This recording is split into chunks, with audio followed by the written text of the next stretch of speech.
History में question देखते हैं कि छठी ईसवी पूर्व, ठीक है, छठी ईसा पूर्व भारत की स्थिति क्या थी उसके बारे में बात करेंगे।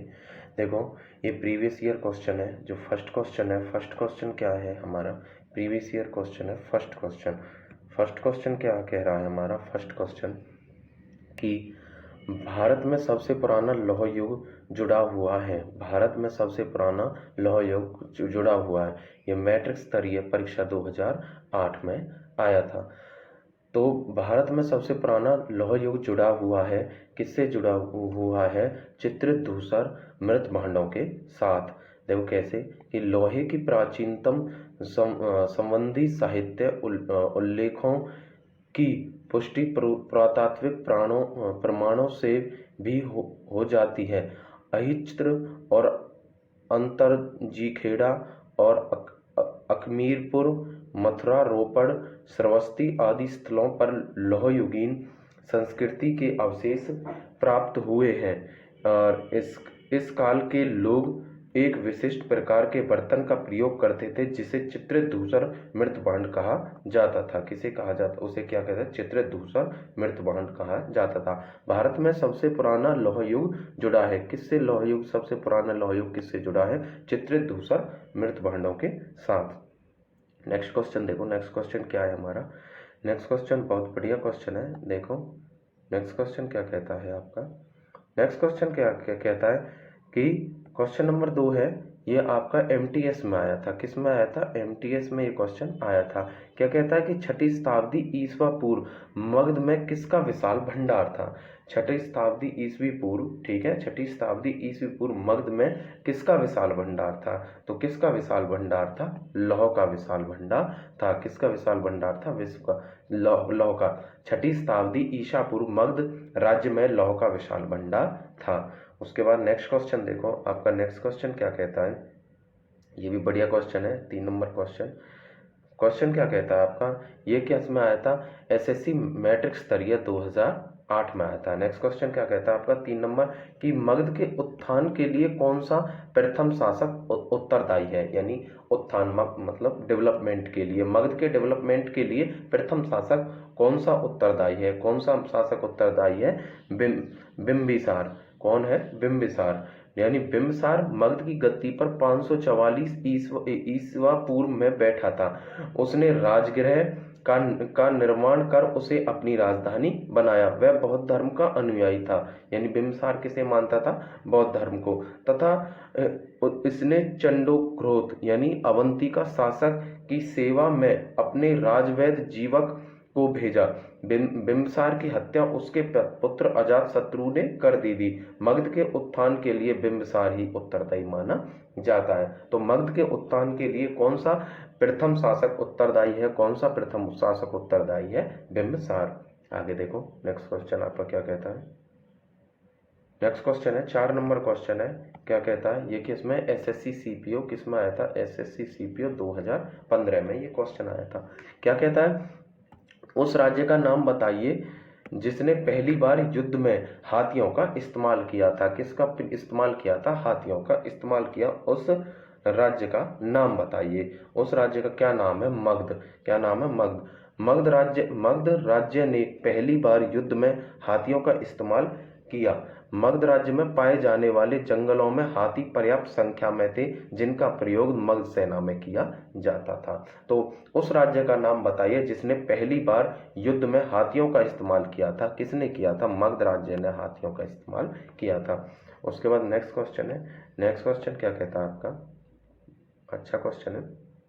क्या कहता है, 5 नंबर क्वेश्चन क्या कहता है कि प्राचीन काल में स्रोत सामग्री लिखने के लिए प्रयुक्त भाषा थी। यानी प्राचीन समय में जो भाषा थी कौन सी थी, ठीक है, कौन सी थी, 5 नंबर संस्कृत। ठीक है, ये किसकी बात हो रही है, छठी ईसवी पूर्व की बात हो रही है। प्राचीन काल में स्रोत सामग्री लिखने के लिए अधिकांशतः किस भाषा का प्रयोग किया जाता, संस्कृत का। ये एसएससी सीपीओ किस में आया था, 2006 में आया था। तो प्राचीन काल में स्रोत सामग्री लिखने के लिए प्रयुक्त भाषा कौन सी है, संस्कृत है। कौन सी है, संस्कृत। आगे देखो भाई, आगे क्या है, नेक्स्ट 4 नंबर क्वेश्चन है। 4 नंबर क्वेश्चन आपका क्या कहता है, क्या कहता है, हेरोडोटस को माना जाता है? हेरोडोटस क्या है? एक हेरोडोटस को क्या माना जाता है? हेरोडोटस को इतिहास का जनक माना जाता है। हेरोडोटस को इतिहास का जनक या पिता कहा जाता है। एसएससी टैक्सेशन ऑफिसर किस में आया था? 2006 में ये क्वेश्चन आया था। तो हेरोडोटस को क्या इतिहास का जनक माना जाता है। उसके बाद नेक्स्ट देखो, नेक्स्ट क्वेश्चन क्या कहता है, बढ़िया क्वेश्चन है। नेक्स्ट क्वेश्चन 7 नंबर क्वेश्चन क्या कहता है कि अलेक्जेंडर या फिर सिकंदर और पोरस की लड़ाई लड़ी थी। भाई कहाँ लड़ी थी? तो कहाँ पे लड़ी गई थी? इसके दो ऑप्शन सही है, यानी ए और बी क्वेश्चन हमारे ऑप्शन है जो सही है। कैसे सही है? कि यूनानी स्रोतों के अनुसार पौरव यानी पौरव राजा पोरस के साथ सिकंदर का प्रसिद्ध युद्ध हाइडेस्पीस की नदी के किनारे हुआ था। युद्ध में पोरस की हार हुई, परंतु सिकंदर ने पोरस की बहादुरी से प्रभावित होकर उसके राज्य को वापस कर उससे मित्रता कर ली थी।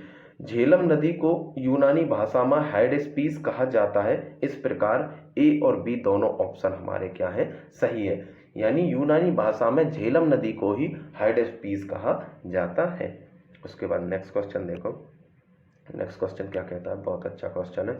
ठीक है, वही सेम क्वेश्चन है कि किसकी सेना ने ग्रीक शासक सिकंदर के साथ झेलम की नदी के तट पर मुकाबला किया। झेलम को दूसरे नाम से किसे हाइडेस्पीस भी बोलते हैं। तो किसकी? पोरस की। जो राजा था पोरस भारत का, ठीक है, उसने सिकंदर के साथ युद्ध किया था। कहाँ पर? झेलम पर। झेलम नदी या फिर उसे हाइडेस्पीस की नदी भी कहा जाता है यूनानी भाषा में। ठीक है, आगे देखो नेक्स्ट क्वेश्चन अब क्या क्या कहता है। नेक्स्ट क्वेश्चन कहता है 9 नंबर क्वेश्चन है। 9 नंबर क्वेश्चन अब क्या कहता है? यहूदियों के धार्मिक पाठ का नाम क्या है? यहूदियों के धार्मिक पाठ का नाम क्या है? यहूदियों के धार्मिक पाठ का नाम मूसा संहिता है। क्या है आपका? मूसा संहिता। यहूदियों के धार्मिक पाठ का नाम मूसा संहिता है और इनका पूजा स्थल सिनागोग के नाम से जाना जाता है। ठीक है, उसका धार्मिक पाठ क्या? मूसा संहिता है। और धार्मिक जो स्थल जैसे हमारा मंदिर होता है, ठीक है, मस्जिद होता है, ऐसे इनका क्या होता है? सिनागोग के नाम से जाना जाता है। त्रिपिटक बौद्धों का होता है और जैद अवेस्त पारसियों का पवित्र ग्रंथ होता है। तो 3 में बताया, यहूदियों का क्या है हमारे पास? मूसा संहिता है। और त्रिपिटक किसका है हमारे पास? बौद्धों का है। उसके बाद जैद अवेस्ता किसका है हमारे पास? पारसियों का है। तो यहूदियों के धार्मिक पाठ का नाम क्या है? मूसा संहिता। ये आपका किसमें? हायर सेकेंडरी CHSL किसमें आया था? 2014 में क्वेश्चन आया था। ठीक है, उसके बाद नेक्स्ट देखते हैं। नेक्स्ट क्वेश्चन आपका क्या कहता है? नेक्स्ट क्वेश्चन देखो, नेक्स्ट क्वेश्चन है 10 नंबर क्वेश्चन क्या कहता है आपका? 10 नंबर क्वेश्चन कहता है कि निम्नलिखित मगध के राजवंशों को कालक्रमानुसार लिखिए। ये किस में आया था? MTS में आपका क्वेश्चन आया था। MTS में, MTS किसने में? 2011 में आया था। तो जो 10वां क्वेश्चन है इसका सही ऑप्शन क्या है आपका? सी ऑप्शन बिल्कुल सही है। सी ऑप्शन का मतलब क्या था कि पहले कौन सा वंश था? हर्यक वंश था। ठीक है, पहले कौन सा है? 1 नंबर पे हर्यक वंश है। ठीक है, एक क्रम के अनुसार, समय के हिसाब से। फिर 2 नंबर पे कौन सा है आपका? शिशुनाग है।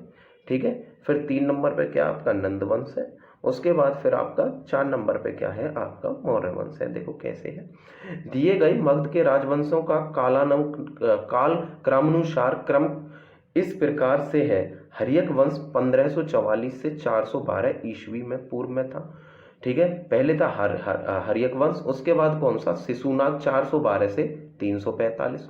उसके बाद नंद वंश था 345 ईस्वी पूर्व से 322। उसके बाद मौर्य वंश था आपका 322 से लेकर 184 ईस्वी पूर्व। तो इस प्रकार अभिष्ट उत्तर आपका सी सही है।